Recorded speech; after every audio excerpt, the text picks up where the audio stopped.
What to draw? What to draw? What to draw? I'm so running a blank. I can't think of what to draw. Is there anything out there that can give me some inspiration? Anything? You. You.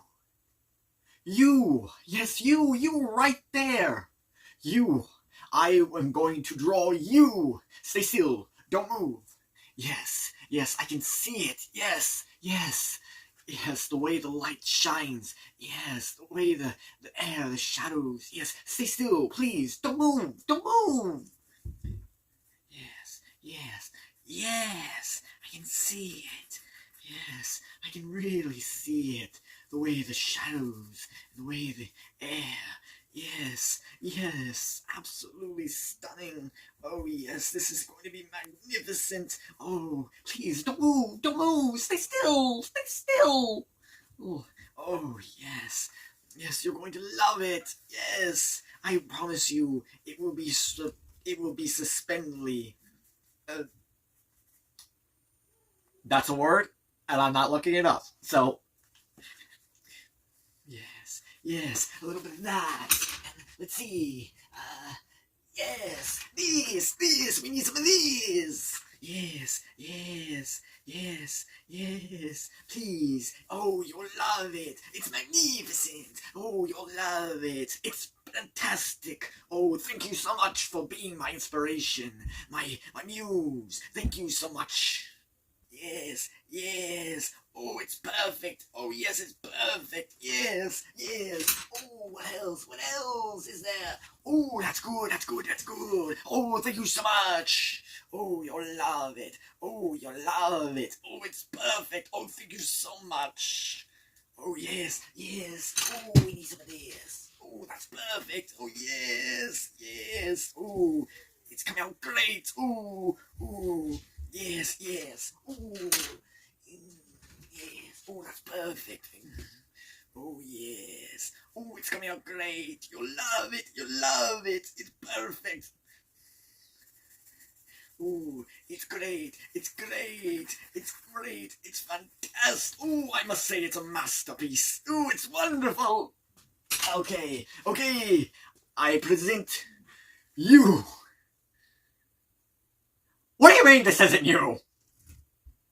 Well, fine then. If it's not you, then it must be him. Well, fine then. It's her. Well, it can't be the guy behind me because there's no one there. So it has to be the guy behind you.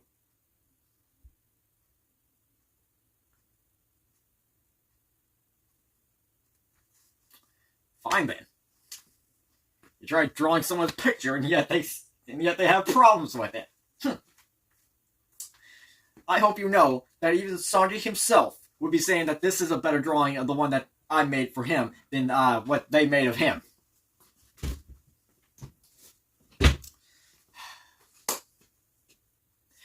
Hello everybody, my name is Clifford, and I am back for a brand new video. Once again, I understand at this point in time if people are going to be saying this. Come on? Again? Yes, again. But I'm going to be doing another...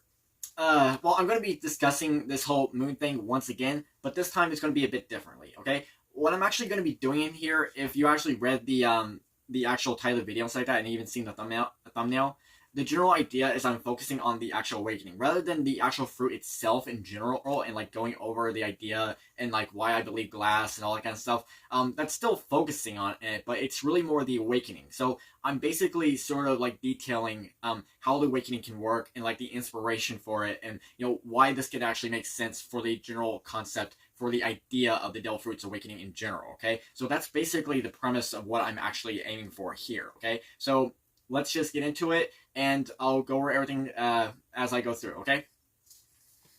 So, to first start off, I'm going to go with Luffy's awakening first. Okay, I feel like starting with him before I officially get into the Moon Goddess one might actually give more leeway or more of a general idea to understand the whole premise of what I'm actually aiming for here. Okay, so I think going with Luffy first to give a good idea is a really unique way to present it. Okay, so let's obviously start with this. All right, so when it comes to Luffy's Stealth Fruit, which is the Gomu Gomu no Mi, or better known by its officially real name, the Hito Hito no Mi model Nika, okay? And as we are all aware, upon eating the Stealth Fruit, the user body gains, the user's body basically becomes rubber, okay? And as we basically learn that when the awakening, the rubber body has become much more free, all right? It's basically given more strength and freedom, okay? And when it comes to Luffy's awakening, Oda has basically sort of given like two inspiration ideas on the actual Stealth Fruit awakening itself, right? And these two things that Oda is basically taking inspiration for when it comes to Luffy's Stealth Fruit awakening is Rubber Hose animations and Toon Force. Now, there are a lot of people out there in the world, not everybody, but there are quite a few people who don't really believe Luffy has Toon Force exactly, right? And some of the reasons that they sort of give is things like, he's not like breaking reality, right? He's not doing things that this cartoon character is doing, stuff like that. He's only doing things that's limited to his rubber body, which, isn't necessarily like, which doesn't actually disprove anything, all right? Like, yeah, Luffy's body's made of rubber and stuff like that, but that doesn't necessarily disprove that it's not technically Toon Force, all right? And it might be easier if I basically go over the idea of Toon Force and Rubber Hose animations to give a good idea and like how I can basically see it, okay? So let's start off with the Rubber Hose animations first, okay? So Rubber Hose animations, all right, is an animation style that features characters with limbs that bend, stretch, and flex in a fluid, exaggerated way similar to rubber hose. It was popular in the 1920s to 1930s, okay? And Toon Force, to explain, is an ability that refers to characters manipulating reality or bypassing physical laws of nature in order to achieve impossible feats, comedic effects. Now, this is the important part, right? Impossible feats for comedic effects, okay? So it doesn't necessarily mean that it always has to be like earth-shattering, earth-bending reality major scale, right? Like, depending on the thing, it can sometimes be small or major, right? Like, sometimes you can have a situation where a cartoon character just basically picks up some trash cans and they're using it to fly, right? Or you might even get another scenario where you have characters who basically have like a saw and they're able to cut through the air and basically sort of like cut half the space into another part of the town or area where they're at, okay? So depending on the situation, there's always a scenario. Like, and these ways that these cartoon characters do things is that sometimes they're small and sometimes they can be big, right? So that's nothing to necessarily disprove anything just because Luffy is not doing something that other cartoon characters have actually done before, okay? And we've only seen like the beginning of it, right? So there's more to it than just that, okay? So here's like some general ideas or examples of like to explain the idea of Toon Force exactly, okay? So some examples that you have are like running off a cliff where gravity has no effect until the character notices and reacts, okay? So you've seen this plenty of time whenever cartoon characters, basically go over a cliff and stuff like that, and yet they don't really fall down until they eventually notice that they basically run off the cliff, okay? This is basically one of the main things that you see quite often in cartoon shows when it comes to like focusing on Toon Force, okay? You also have like picking up holes on the ground, or even creating tunnels or doors by painting them on surfaces. All right, that the whole painting surfaces and stuff like that. You can obviously see those ones very much if you're familiar with the whole Wile E. Coyote and Roadrunner situations like that. So you can definitely see that a lot if you're familiar with those two characters, those two Looney Tunes characters to be more precise. And then you also have like produce objects out of nowhere, like behind you or even like out of a pocket, whatever the scenario may be. And we have seen Luffy do this, and some people sort of disagree with this because they say it's only him doing rubber things. It's just his rubber ability, which doesn't actually explain anything. Like we see Luffy like when it comes to like pulling two things out of thin air or basically creating things out of existence, we've only seen him do like two specific things like that. One with the goggles and another with a can of paint. Now, we can't necessarily say the bat because what Luffy does with the bat is he actually just grabs a tree and basically just like reforms the tree and stuff like that to make it into a bat. Which technically speaking, plenty of cartoon characters have actually done this, right? And the one thing to understand when it comes to like Toon Force with cartoon characters is that certain cartoon characters have actually done things that plenty of other cartoon characters have actually done when it comes to Toon Force, but then you've also have some where they've done things that no other cartoon characters have actually done before, and that's not necessarily disproving anything, right? And and yeah, like, yes, and even if you want to say like the goggles that Luffy made are like rubber goggles, or even if it's like rubber paint, it's like, well, what does that disprove anything if it is rubber or not? I mean, the whole general idea, yeah, is like creating things out of existence, right? Like, yeah, his body may be a rubber and stuff like that, but that doesn't actually explain anything, right? Like, even if it is even if there are goggles made of rubber, it's like, so what? He's still bringing things out of existence, right? That's literally the point of it. So yes, and obviously, if you do look at Luffy in general like that, and then you look up other things, you can see quite a few things that he's actually done that can really point to like the whole idea of taking inspiration, right? And that's the thing. That's the key point here is taking inspiration, right? Like literally, focusing on, right? Sure, Luffy's not doing exactly the same things that every cartoon character has ever done, all right? So let's not over exaggerate here, but you can still consider it Toon Force. You can consider it, right? Luffy's Toon Force, right? It's Oda's way of including Toon Force, something that really fits the dynamic of Luffy, right? Especially with the whole idea of Luffy's Delphi route, and the whole idea of having a rubber body actually just makes more sense. It just seems to like, it basically just seems to fit and sort of explain why this idea actually works, right? Like why Luffy has the rubber body, because it just makes more sense for this whole Toon Force thing to basically present itself, okay? And other things to basically mention here is that, some people basically bring up the situations where, how certain characters, only, do things dynamic, because like there's always been Toon Force in the series even before Luffy awakened. And the key point here is to actually understand something here, okay? So when it comes to situations, it depends on how it's actually formed and how it's actually done on for that specific reason, okay? So Luffy, obviously with awakenings like that, his situation is much differently, all right? So probably to the point where he can actually do things of his own choosing in his own situation, all right? So, but for instance, okay? Let's take Nami for an example, right? You know how Nami, whenever it comes to like anything with money and like that, where like you give her a big wad of like money and like that, or jewels like that, she'll obviously get like those diamonds or like money in her eyes like that. When it comes to that situation, it only really works in the moments where like money or like anything with diamonds or jewels or anything of valuable is brought up to Nami in that specific way, okay? However, if you don't have any of that and you just randomly go up to Nami and say, hey Nami, turn your eyes into money again. Go on, turn your eyes into money. She's not going to know how to do that, and she's just going to think that you're crazy, right? That situation only applies for that moment, all right? However, for Luffy, with his whole ability and the whole awakening of it and stuff like that, he obviously doesn't actually need a moment like that. Now, yes, there will be moments like that for Luffy in general when it comes to a specific thing. Like if he sees a giant plate of meat, his eyes will probably turn to meat. But when it comes to Luffy, it's not like he's bound it or like secured in a box, okay? So it's kind of like he's out of the box. So he's not limited to the confines of like, like doing crazy things for a certain moment that popped up. He can actually do things that are basically out of balance, okay? Now, yes, you can disagree with that whole concept and like that. You can basically agree with it. It's all up to how you guys want to believe it like that. But I just wanted to give my quick opinion. Okay, so yes, when it comes to Luffy's Delphi exactly, and the whole idea of it, Oda is taking inspiration from Rubber Hose animations and Toon Force. Okay, but that's just basically how it goes. And other things that we've seen Luffy do is like we have the examples of like where basically parts of his like bodies and stuff like that basically basically blown off and basically reconnecting and things. We've seen this before in cartoon shows. You also had situations where he's basically running through the air like that. There's that situation. So there are plenty of situations where he's doing things that have been done before. And sure, like Oda is definitely doing things that are more titled or more unique. So that way it's adding more of like a Luffy flair to it, but it is basically showing the idea of it. It is showing the concept and the idea of the reality. Is like, okay, yes, this is Luffy doing a Toon Force kind of thing, okay? So that's just basically something to go over, okay? All right.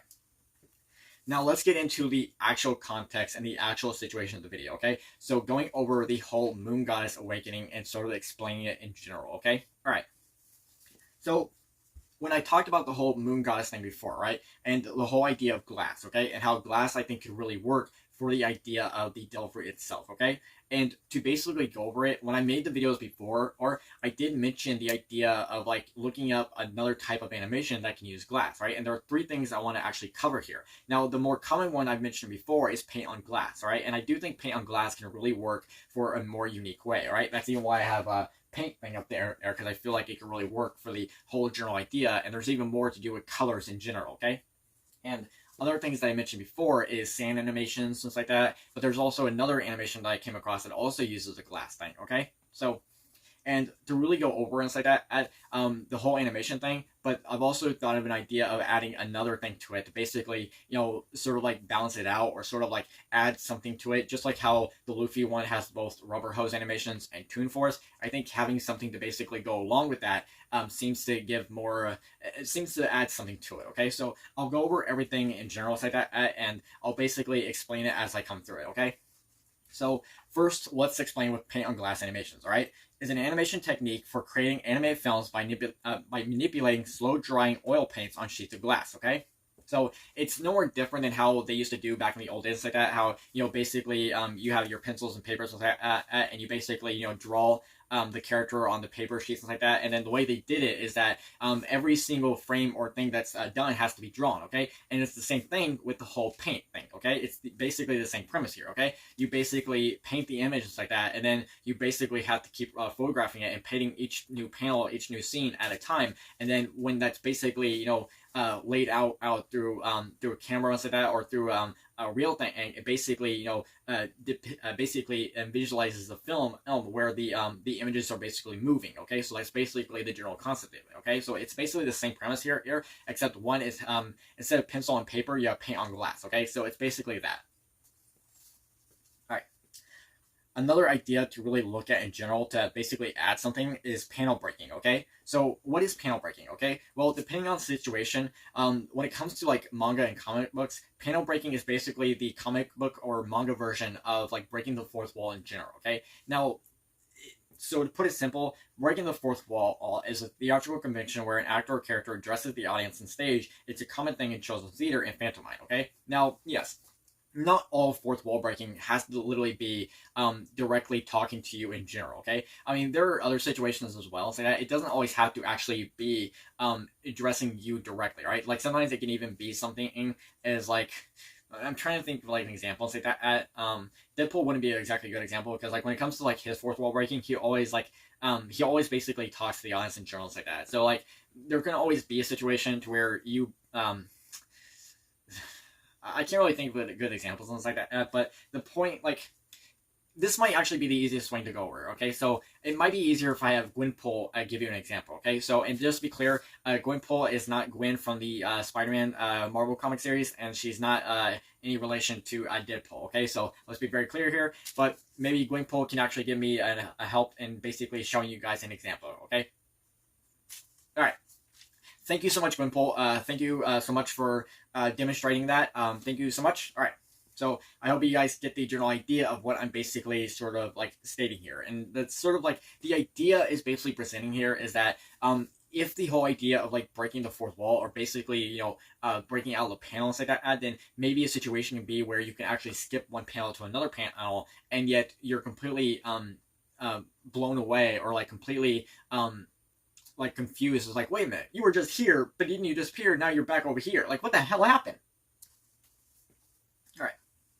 Let's continue on to say that. So another thing to actually look at that might be really interesting is Phantomine, okay? So Phantomine is a type of musical comedy stage designed for family entertainment, right? It can include songs, gags, slapstick comedy, and dancing, right? It generally combines gender-crossing actors and tropical humor with a story or more or less based on well-known fairy tale, fables, or folk tales, okay? Pantomime is a participatory form of theater in which the audience is encouraged and expected to sing along with certain parts of the music and shout out phrases to the performers, okay? So think of it in general, Earl, like how we, the audience or the readers, we're basically following along with the characters in Luffy in general, right? So whenever a situation where a character basically shouts out an attack, like say for instance, Luffy shout outs an attack, right? We basically reading it is almost like we ourselves is also following along with that. Like we are also putting our ideas and like our ourself into the idea that we are these characters when we read these when we read the story, right? So imagine a situation to where you're able to basically take control of the story. Like this Delver Awakening allows you to basically manipulate the context of the story, but not in a major way. But say you're able to change the context of what a character is saying or doing in general, and then we are basically following along with that. We are basically reading along with the situation, and because it's basically fitting the dynamic, it's basically fitting the story itself and how the awakening can actually be done. Okay. Now, another thing I want to actually add here that I think would be really interesting here is that when it comes to Phantom Mind and how it uses like gender crossing actors, especially in some cases where it depending on the situation and stuff like that, like the man might play the mother and stuff like that, or even you might have like a woman play like the knight, or even like sometimes there might be situations where the man is actually playing the princess. Okay. So imagine if we actually get a scenario and how this can actually work, where I did talk about the idea, and I mentioned this before, and the whole Doc Q six fruit thing and how like the Strats will be affected. Like imagine if this could actually work, where this could actually give a good idea of like Nami. Say for instance, Nami does have the Delph fruit, okay? Like we give Nami the Delph fruit, okay? And then with the whole awakenings like that, then imagine a scenario where she can actually, basically sort of like become the director, like become the creator of the stories like that, and like retell a story, like revamp or like recreate a story like that, and it's like basically say you're not gonna be king of the pirates, you're not Monkey D. Luffy. I'm Monkey D. Luffy, and yet we all of a sudden see her in Luffy's clothing and that, and yet she's literally talking like Luffy, acting like Luffy and like that, just doing Luffy, okay? But still, still like not necessarily having Luffy's ability and like that, but basically doing Luffy, right? While still being her and still having the Delph fruit itself, right? Just something to basically throw in there that could really be interesting. All right. So let's get back into explaining animations, all right? So another animation to go over is sand animations, all right? So sand animations is the manipulation of sand to create animation to make an animated film. Sand is moved on a backlit or frontlit piece of glass to create each frame, okay? This is actually the third glass thing I want to go over here, okay? So rotoscoping is an animation technique that animators use to trace over motion picture footage frame by frame to produce realistic action. Originally, live action movie images were projected onto a glass panel and traced onto paper, okay? In the visual effects industry, rotoscoping refers to the technique or manually creating a mate for an element on a live-action plate so it may be composed over another background. Disney actually used rotoscoping back in the day when it came to like the original films, like Snow White and the Seven Dwarfs, or even like Cinderella, right?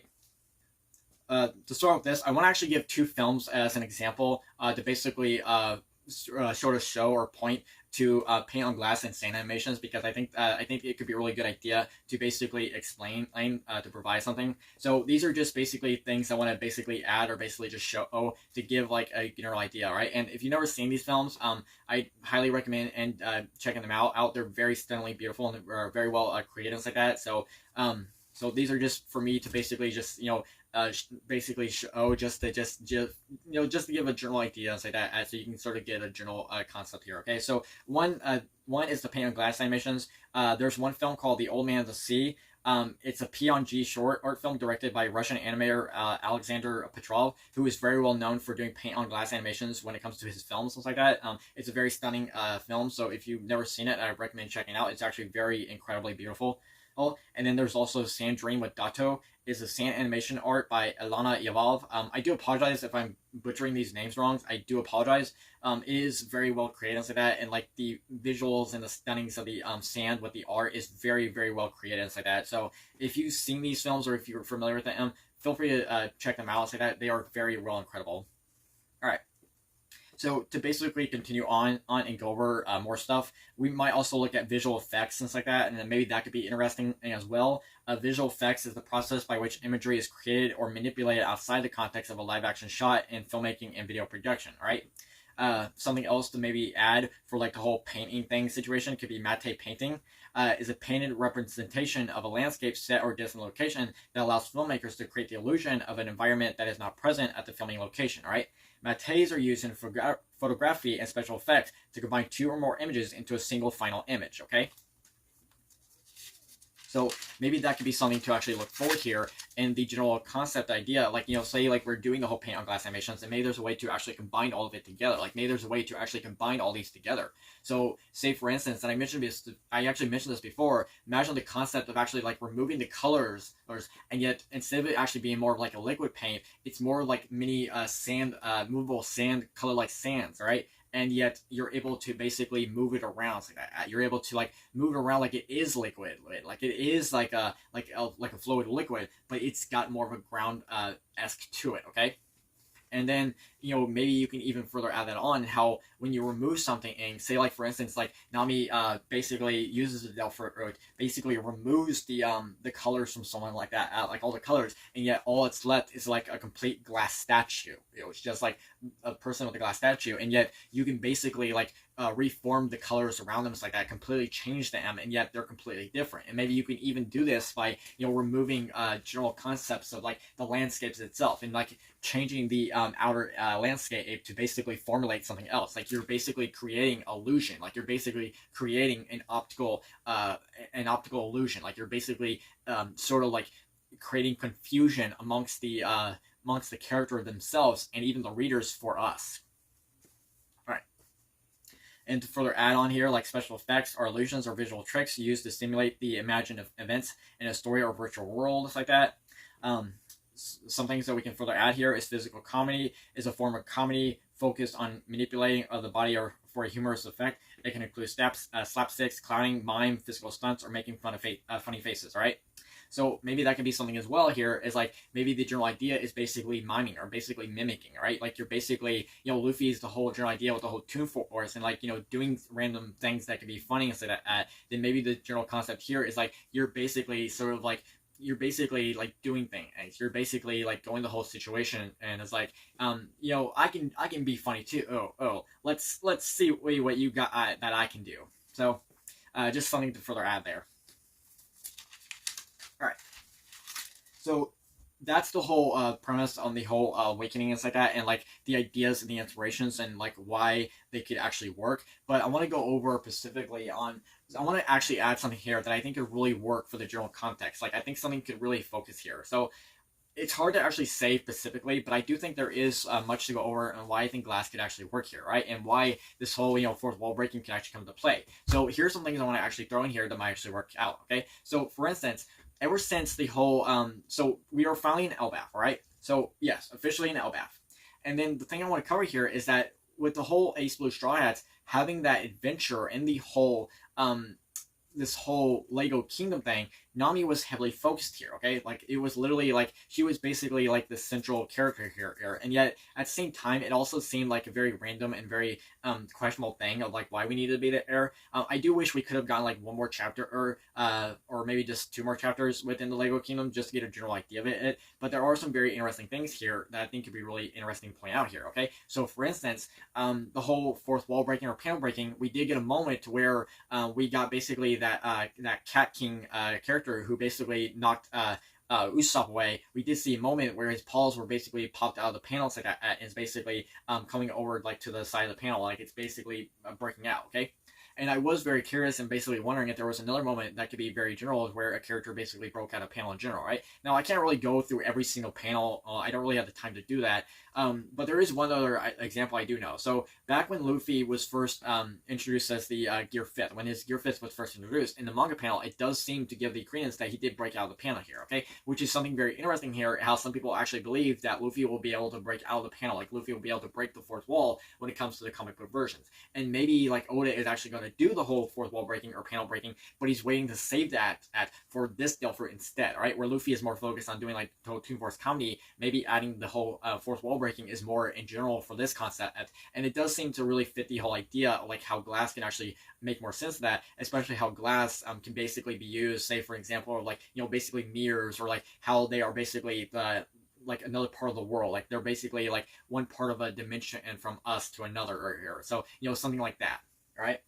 And to further add here, like other things in general here is like even in the Lego kingdoms like that, how basically this this whole mirror, like this whole glass mirror thing was basically brought up here, and it was even basically stated is like where the Straw Hats basically question or even wonder is like, does a glass like this even exist? It's kind of magical, so it's kind of like a very weird and random situation to basically just occur, and it just seems like it does seem like Oda can basically like give this as sort of like a way to foreshadow or basically detail as like this might be a glass that exists, but yet there could be something else out there. There could be another type of glass that exists that's even more crazy, even more magical than before, right? And keep in mind that just because a character in the One Piece world has a Delphi that allows them to do something doesn't necessarily mean that that substance or thing does not exist in the actual One Piece world, okay? It's not just limited to the actual Delphi Earth. They can be real itself, right?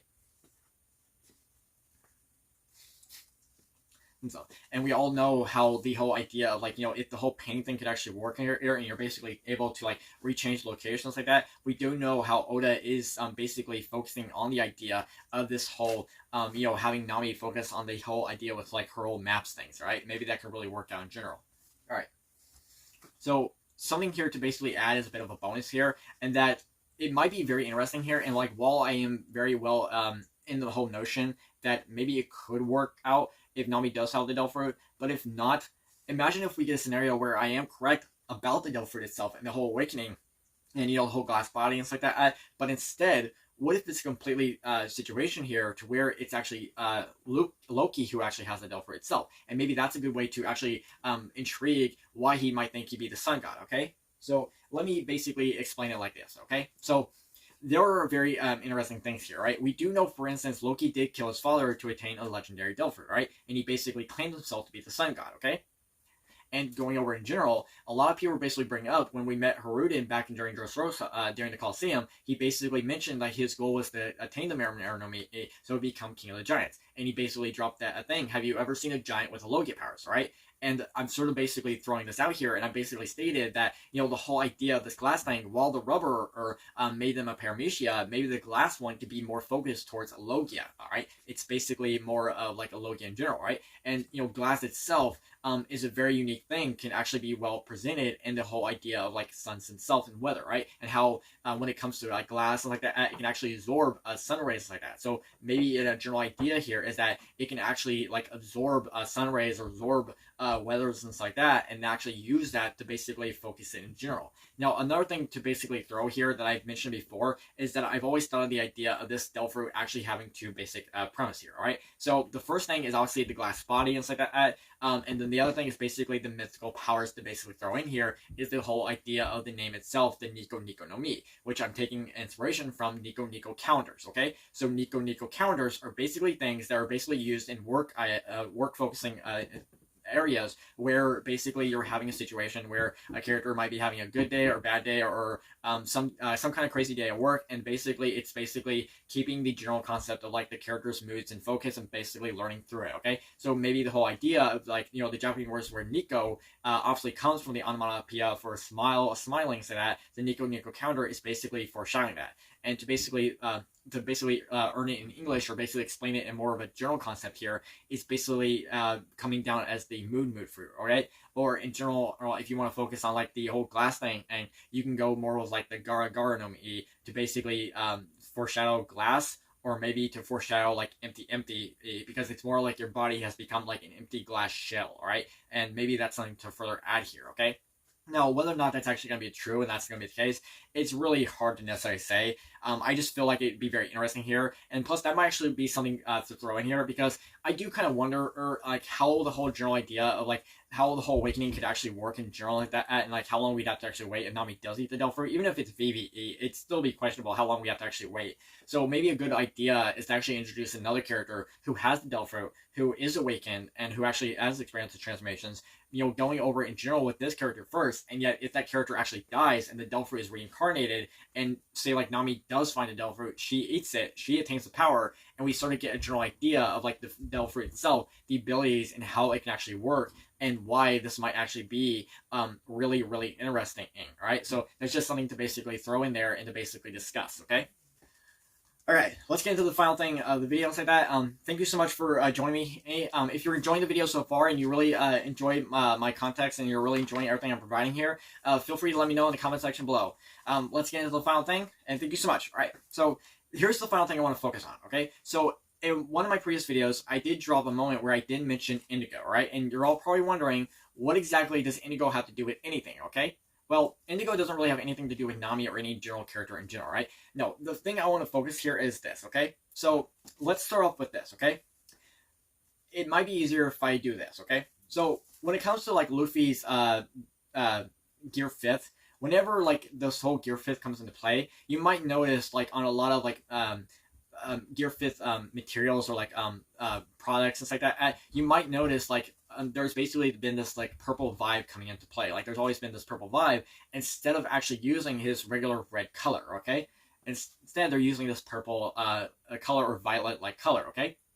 So what could be the point of this? Like, why exactly use this color in general? Okay, well, it might be interesting here, but there's actually a very unique thing to present on why this could actually make sense. Okay, so the color I believe in question of like what this color actually is, I believe it's lavender purple, right? I'm not 100% sure on that, but I'm pretty sure it's lavender purple, which can also be known as purple mountain majesty, right? Purple mountain majesty, which can also be known as lavender purple, right? It's a color within the lavender family, which can also be within the range of violet or purple, depending on the situation here, all right?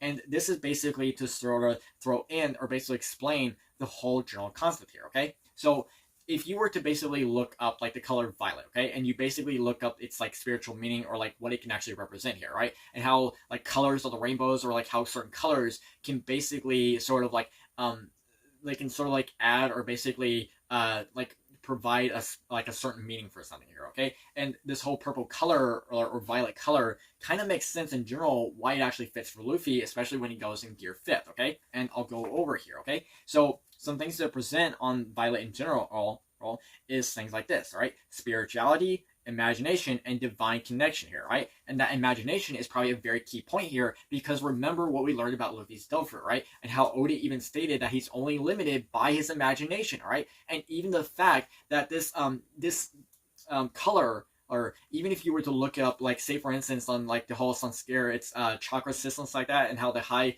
chakra system, the crown chakra, has like ties, and how it's basically envisioned in like dreams and imaginations, right? And how the idea of like he's able to make dreams become a reality, right? He's able to like turn his imagination into reality itself, right? So it does kind of fit the bill, and why this purple color kind of makes sense, right? It just definitely makes sense.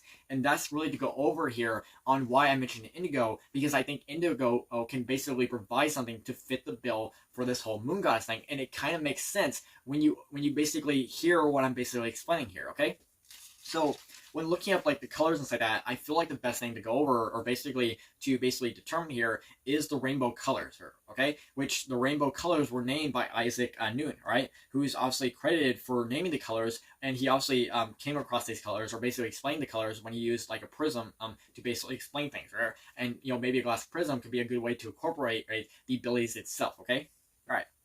Now, going over it in general like that, I feel like going over with Roy G. Biv. I'm sorry. Going over Isaac Newton's like second and incantations of like the rainbow colors rather than the whole modern ones. So these are the rainbow colors to go over. Okay. So the first ones that were listed were red, yellow, green, blue, and violet. And then later, Newton did add red, orange, yellow, green, blue, indigo, and violet, okay? And orange and indigo were basically added here, right? Now, the whole modern concept of what the colors should actually be listed are red, orange, yellow, green, cyan, or sometimes aqua, blue, and violet, okay? And indigo is basically thrown out because indigo is basically stated to just be like a different shade of blue, right? It's not really, it's more of like a color that sits between blue and violet, okay? All right. So what exactly does indigo have to do with anything, right? So what is indigo to look forward to, okay? Well, when you look at the whole meaning of indigo itself and like what it can actually represent, you might come across some things that can really be interesting, especially when it comes to like things I've explained before on the whole Delphi itself, right? So indigo can represent things like intuition, perception, and inner wisdom, okay? And that could actually work very well because of this, right? So when I talked about this whole Delphi before, or basically explained it, back when Uteron made his videos like that, like why rubber equals the sun, I thought it could be a really good idea to really focus on like why glass could equal the moon. And one thing I basically discussed, the idea of like, the whole idea of like using a rubber ball all for the idea of the inspiration for the sun god. I figured, what if there could be glass balls, right? And there are, like something more commonly referred to in divination, like crystal balls, right? Which can be very, very interesting to basically throw in there. Could make sense, okay? And the whole idea of like crystal balls like that, basically seeing something things like that, and like the whole idea of like indigo is basically a mystery color, or to basically give us like a perception, like give us like intuition, like give us like creativity and stuff like that, like give us mystery, right? And even like the just like the crown chakra and Sanskrit's chakra system like that, you also have the third eye chakra system, which basically gives you like a divine connection to like basically something like I see, right? Like I see. So it just seems to like go over that, okay? And there are other colors I want to actually add here to basically go over something, and then at the very last one, I'm going to give I'm going to give the one I actually prefer to use that I think could really work here. And the basic layout here to basically explain it is that I'm basically detailing or adding a certain color that I think it really work to represent that specific moment and for that transformation. So say for instance, like whenever Luffy is in his Gear 5th, this purple coloring shade is used instead, right? And then I think something could really work well for this whole moon goddess thing. If Nami were to help the Delphoid, I think this could actually work very well to basically give this as a unique way. All right. So other colors to basically add here is this, right? So lapis lazuli, and one reason to go over is basically to I'll have everything listed and stuff like that, so that way you get a general idea on why the inspiration is. All right, so that's to go over for the lapis lazuli and stuff like that. All right, the next one to provide is Celtic blue.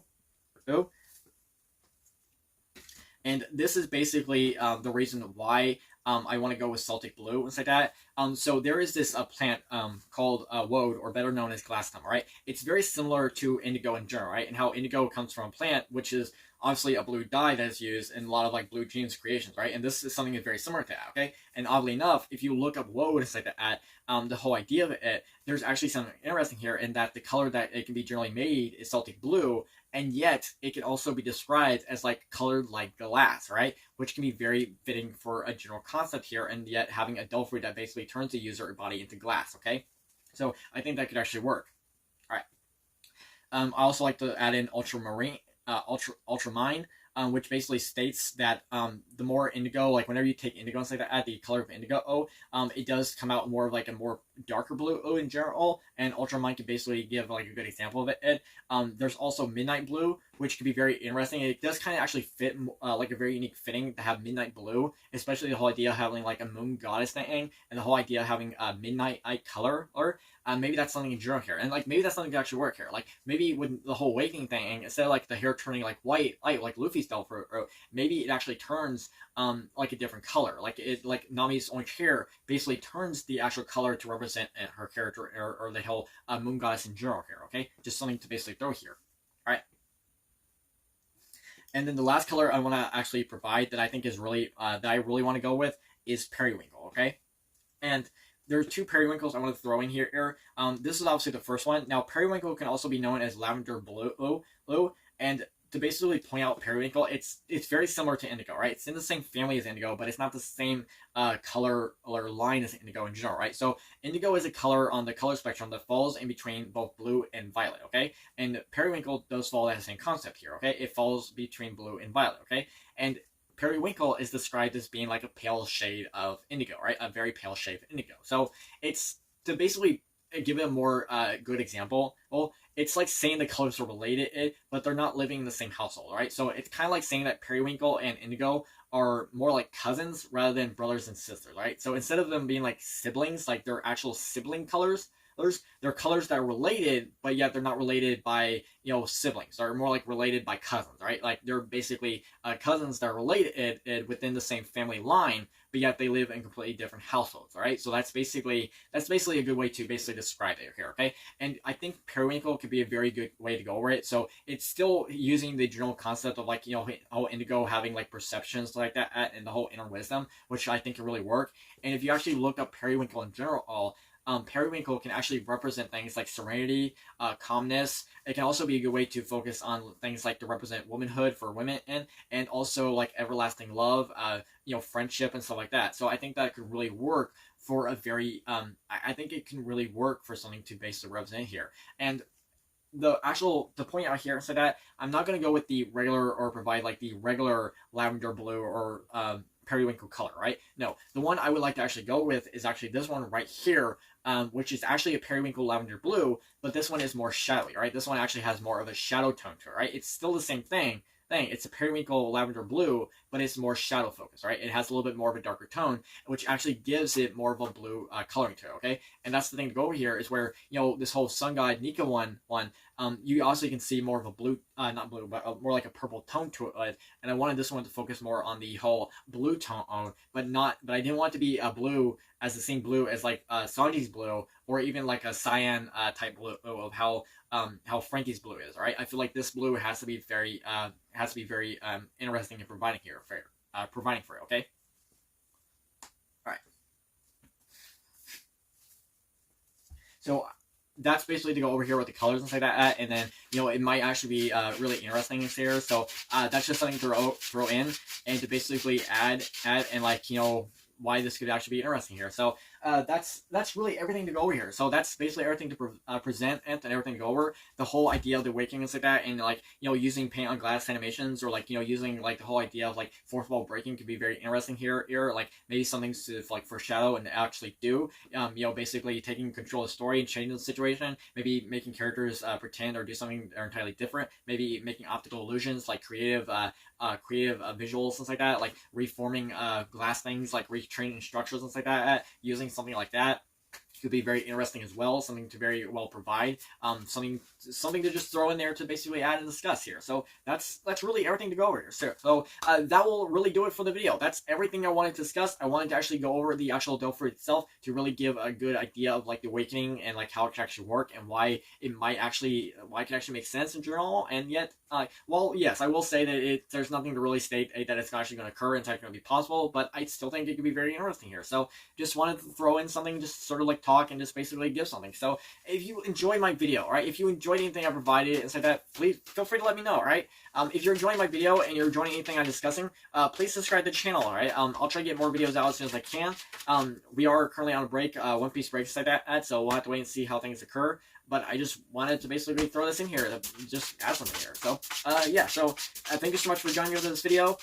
Here's one last picture of Nami to end off the video, and that's it. So, thank you so much. You all have a great day. Goodbye, everybody. Hello, everyone. Hey, just a quick update here. I forgot to actually add something in. So we're all familiar with the whole idea of those whole sound effects and the whole manga panels like that. Things like the dawn, the dumb, this like that, the boom, those sound effects.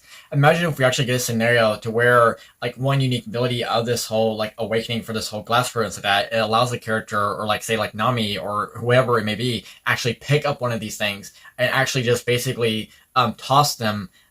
Say for instance they're able to pick up one of the sound effect letters and actually just throw it and toss it, and say Luffy gets hit by it and all of a sudden he's just knocked back and knocked out of nowhere, and yet he's completely fiberglass and just question asking what hit me, something like that, right? Pretty much very similar to how Gwenpool is actually doing right here, how she's actually picking up the end sign, all right? How she's literally picking up the end, as in that's the end. This is the end of the video.